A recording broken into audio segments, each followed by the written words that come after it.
Eu cumprimento você com a maravilhosa paz do Senhor.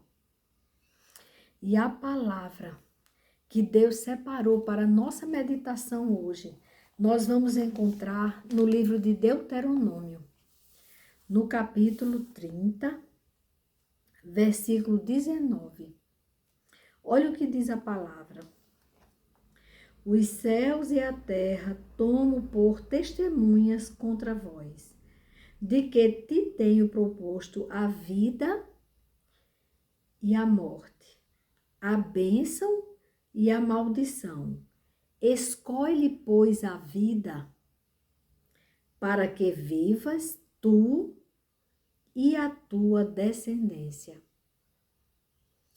Hoje, o Senhor nos chama para lembrarmos da urgência de abandonarmos o pecado e escolhermos a vida só nele. Escolha a vida.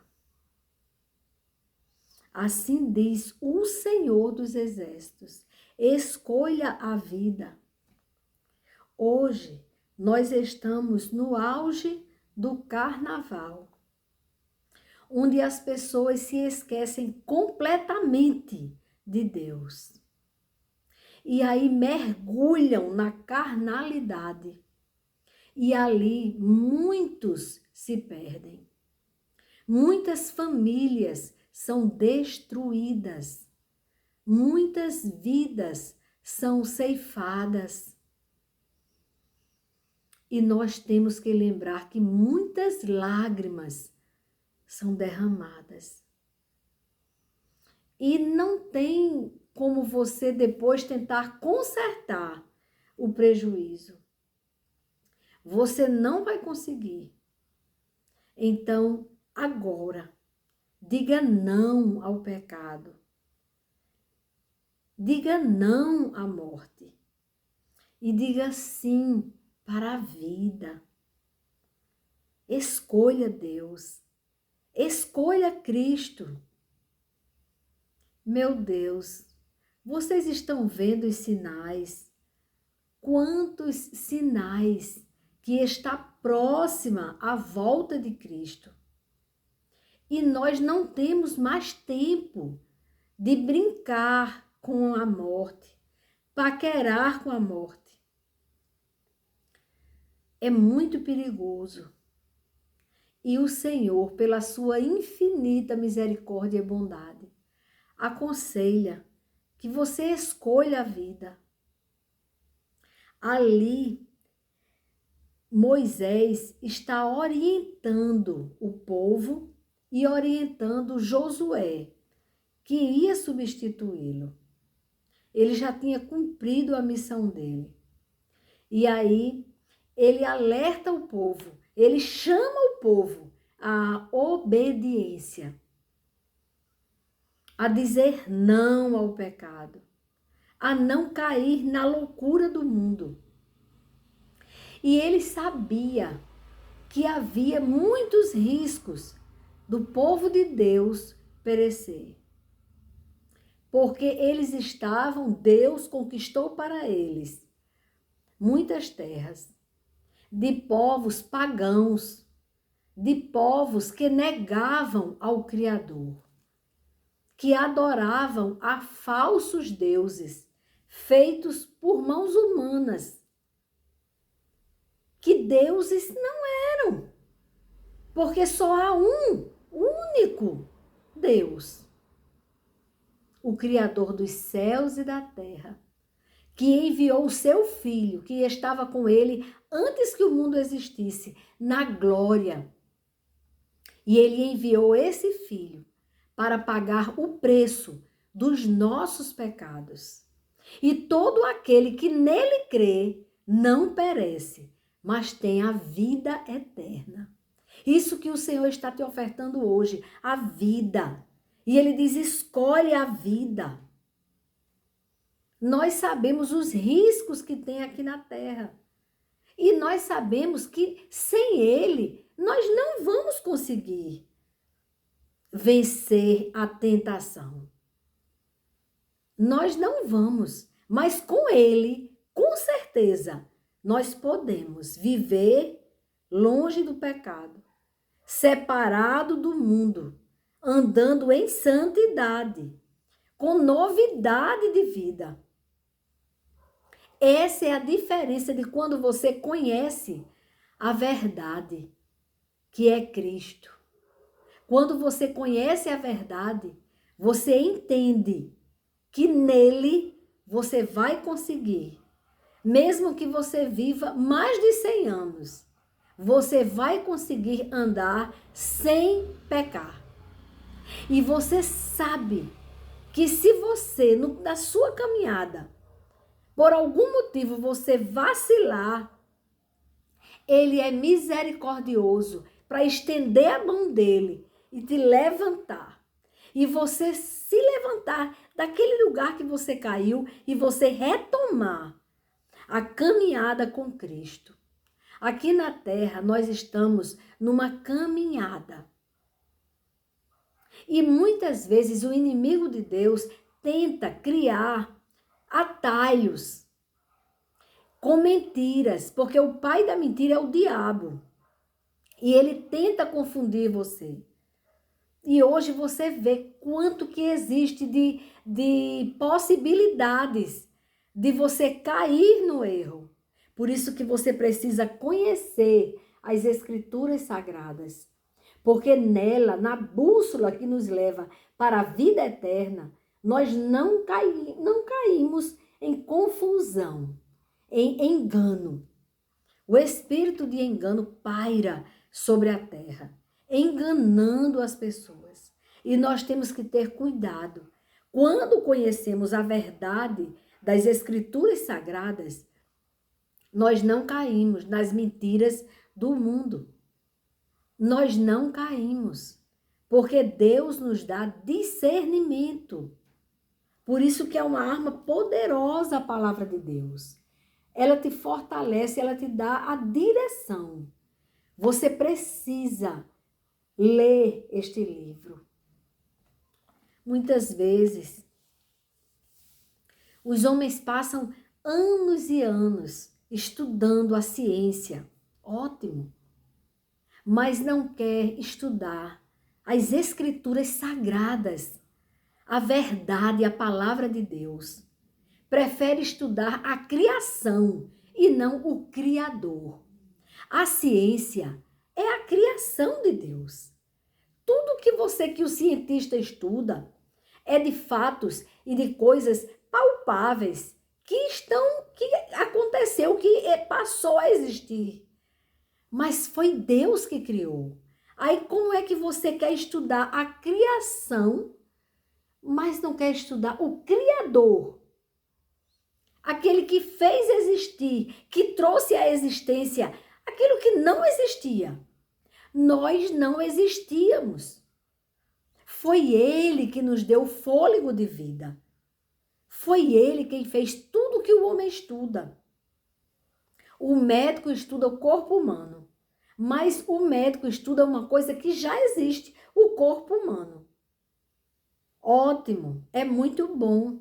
Já é Deus que dá ao homem o discernimento, o conhecimento do corpo, para que o homem trate do corpo, que é o templo do Espírito Santo. Mas o homem vai e estuda o corpo, excelente, mas deixa de estudar quem criou o corpo. O que acontece? Ele fica muito conhecedor daquilo que é muito pequeno, que é só uma das coisas que o Criador fez em todo o universo, no lugar de estudar o Criador. E quando você estuda o Criador, você entende o verdadeiro sentido da vida. Por que nós estamos aqui? Por que eu estou agora falando com você? Por quê? Quem me trouxe até aqui? Quem conduziu você até hoje? Quem te dá o fôlego de vida? Eu vejo, ontem mesmo eu vi, Nós vemos constantemente vídeos de pessoas que estão ao vivo e caem mortas. Simplesmente param de respirar. E o corpo que estava ali ativo, vendo, sorrindo, falando, como eu estou falando agora, simplesmente para de funcionar. E vai começar ali, naquele momento, a fase de putrefação do corpo. Porque o corpo, ele está circulando o sangue. Mas quando o coração para, você já começa a entrar no processo de degeneração. Então, é uma coisa que acaba. Dissolve na terra. Fica só os ossos por um tempo e depois até os ossos. Mas aquele que faz com que o vale de ossos secos, um vale cheio de ossos secos, sem vida, ele dá a vida. Ele dá a vida.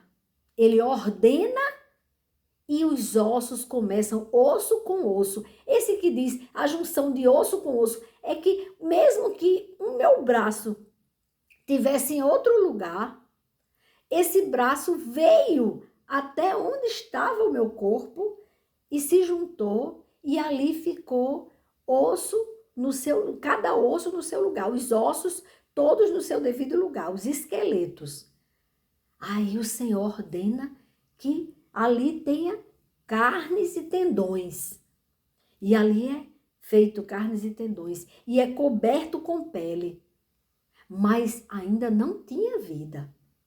Era só o corpo. Ali o Senhor mostrou naquela profecia a mudança do que ele pode fazer. Daquilo que já não tem mais vida. A vida passa a existir. E ali ele vai e ordena que o espírito volte para o corpo. E ali, de repente, onde era um vale de ossos secos, a morte se transforma num grande exército de vivos. Deus está nos chamando para a vida. E olhe que interessante. Deus me mostra agora isso. Que ali, naquela escola de samba, nas escolas de samba, onde as pessoas estão ali expondo o corpo que nem fizeram, que não contribuíram para existir. Porque eu não contribuí para eu existir. Eu não contribuí. Esse corpo, quem fez foi ele, o Criador. Me teceu no ventre da minha mãe. Porque uma vida é muito mais que uma relação sexual. Tanto que muitas vezes a pessoa tem tantas relações sexuais, mas a mulher não engravida. Porque vida, quem ordena, é o autor da vida. E ali, aquelas pessoas balançando o esqueleto, balançando as carnes, expondo toda a sua sensualidade, se drogando, fazendo do seu corpo aquilo que o Senhor não permite que faça. Ali, eles estão mortos espiritualmente, dignos de nossa misericórdia, necessitados de nossas orações. Eles precisam de nossa intercessão, de nossas orações, porque eles estão mortos, como aquele vale de ossos secos. É assim no carnaval, onde eles estão agora numa orgia só, esquecendo do Criador. Estão mortos, espiritualmente mortos. Então, até quando? Até quando que o Senhor vai suportar tanta blasfêmia, tanto escárnio? tanto desmando do corpo que deve ser o templo do Espírito Santo. Até quando, igreja?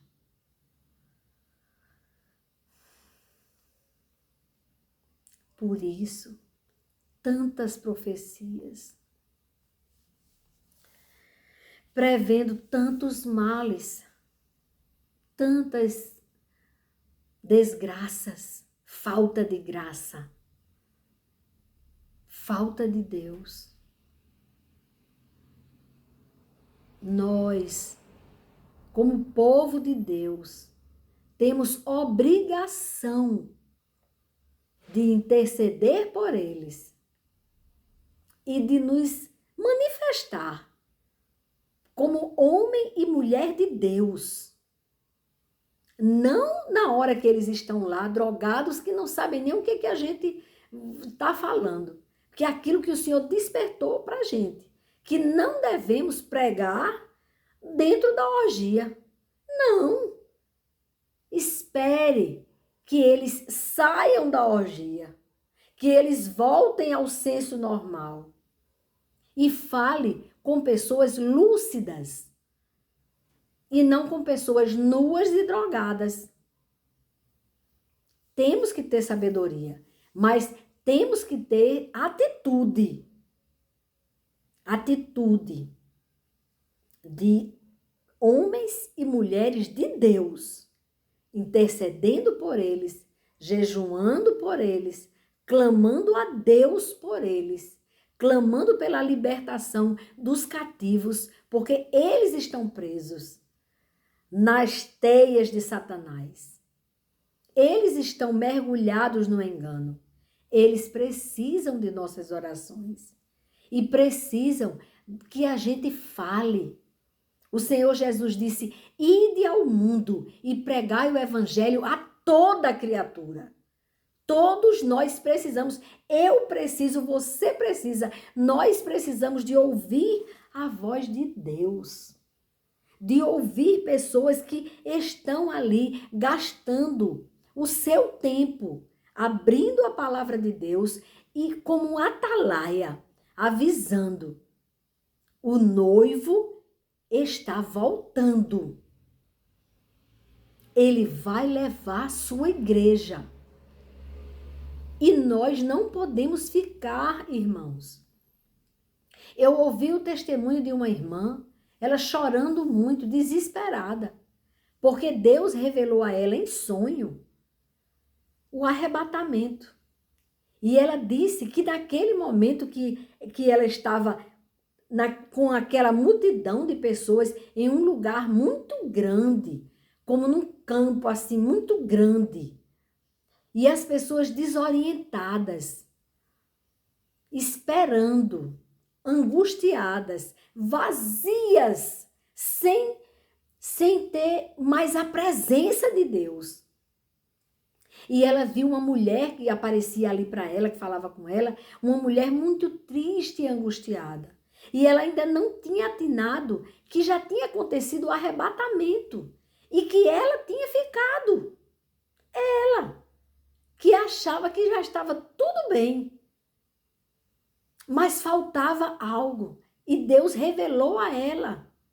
Deus mostrou que faltava compromisso, intimidade com Deus.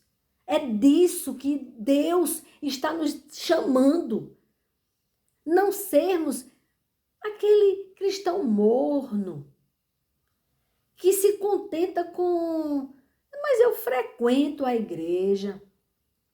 Não, mas eu não mato, não roubo, não esfolo, não sou corrupto, não. Deus quer mais. O mais é você ter uma vida verdadeira com Ele. De você dialogar com Ele todos os dias de sua vida. De você pedir orientação dele nas pequenas e nas grandes coisas. Você ter ele como alguém vivo que habita em você e que orienta você e que não deixa você ficar só. O inimigo de Deus tem tentado colocar no coração das pessoas que elas não devem ter esperança, que elas nasceram para serem infelizes mesmo. Deus escolheu isso, que eu seja infeliz. E isso não é verdade. Deus não fez você para você ser infeliz. Satanás coloca insatisfação no seu coração, tristeza na sua alma, para que você não marche para Cristo, para que você enfraqueça, perca suas forças, perca seu ânimo. É isso que Satanás quer. Mas Jesus Cristo disse: tende bom ânimo, eu venci o mundo. E ele disse: no mundo tereis aflições. Ele não disse que aqui é no oba-oba. O oba-oba é quando você tiver a liberdade total de adorar a Deus, de ter um relacionamento com Deus verdadeiro, inteiro. Você ser íntegro diante de Deus. Você ver Deus como Pai e não como um Deus distante. Não. Ele está em você. A partir do momento que ele entregou o seu filho para libertar você, para me libertar também. Ele nos alcançou. Ele nos amou primeiro. Quando nós éramos inimigos dele, ele já nos amava. Ele já tinha planejado tudo a seu respeito. Então não deixe que Satanás crie na sua mente que Deus é punidor, ou que Deus resolveu fazer alguns felizes e outros infelizes. Não. Deus é vida, é alegria, é amor. Satanás é ladrão de alegria, de amor, de vida. Ele quer a morte. E você precisa estar atento. E a única maneira de você conseguir discernir é você estando em Cristo. O Senhor me falou há um tempo que iria acontecer um abalo, mas em todo o globo terrestre, onde as pessoas iam dizer ali, aí daqui a pouco é ali, ai, ali também. Ele falou que isso ia acontecer, mas ele disse que aquele que está nele não tem o que temer. Muitas vezes é necessário que aconteça algumas coisas para salvar alguns que estão totalmente hipnotizados pelo mundo, pelo que o mundo oferece. E aquela irmã que ficou no arrebatamento, que ela teve aquela revelação que ela ficava, ela disse que percebeu que ela se preocupava muito com as coisas materiais. Ela, apesar de ser cristã, de ser uma pessoa que amava a Deus, ela também amava muito, mais do que deveria, os bens materiais. Tanto que ela disse que ficou naquele lugar preocupada para levar um monte de coisa para algum lugar que eles iam ter que ir. Era todas essas pessoas que tinham ficado, que não tinham sido arrebatadas, elas estavam numa situação de necessidade, onde elas pegavam aquelas coisas que elas tinham e ficavam sem saber para como fazer. E aí chegava como um helicóptero muito grande e ela muito preocupada para não deixar nada. Então é muito importante, irmãos, a gente entender isso. A mulher de Ló, ela perdeu a salvação e a vida dela porque ela olhou para trás. Ela lembrou das coisas que ela deixou em Sodoma. E ali era só morte. E ela ainda estava ligada às coisas que levavam para a morte. Havia muita perversão. Olhe que na intercessão de Abraão pelo sobrinho Ló, ele começou a perguntar em 50, depois já estava em 10. Se tiver 10 justos, Senhor, o Senhor poupa a cidade? Ele disse sim, mas não havia, irmãos. Não havia sequer naquela cidade 10 pessoas justas. Não havia. E como é que nós estamos vivendo hoje? Qual é a situação hoje? A igreja tem que ter muito cuidado porque está acontecendo uma invasão muito grande nas igrejas. Nós temos que estar atentos, porque temos que ter muito cuidado com a apostasia, com falsas doutrinas que levam ao engano. É muito perigoso. Nós temos que estar alertas para não ficarmos. Devemos ficar alertas. E o Senhor disse, ainda não é o fim. Ainda não é o fim. Mas vocês sabiam que na grande tribulação vão correr querendo a morte, mas a morte vai fugir dos homens? Os homens não vão conseguir morrer. Eles vão buscar a morte como a única esperança, porque já estão sem a graça. Quando a igreja do Senhor subir, quando Cristo levar a sua noiva, a graça, a porta da graça vai se fechar. E este mundo, irmãos, sem a graça de Deus, é terrível. É angustiante. E eles a única esperança é a morte. E eles vão desejar a morte e não vão conseguir alcançá-la. Eles vão sentir dor, desespero. E nós temos que ter muito cuidado para não ficarmos. O mundo está tentando nos enganar. É tudo de mentirinha. É tudo muito fácil, muito pronto. Por outro lado, Jesus diz, a porta é estreita, no mundo tereis aflições, mas ele nos anima. Ele diz, tem de bom ânimo, eu venci o mundo.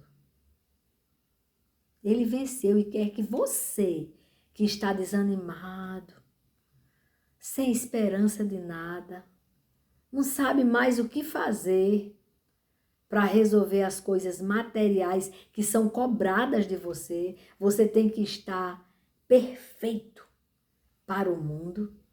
Você tem que estar em forma. E se você não estiver em forma, você está muito triste. Se as unhas não forem de gel, se o cabelo não for o cabelo que todo mundo usa, achei tão interessante que uma pessoa que eu conheço muito, que mora fora do Brasil, disse interessante que as mulheres brasileiras, elas estão todas pintando o cabelo de uma cor só. O grisalho, uma cor grisalha, né? Assim, meio que para ser, não é louro, é grisalho. E todo mundo, quem não tiver o cabelo grisalho, não, tá faltando alguma coisa.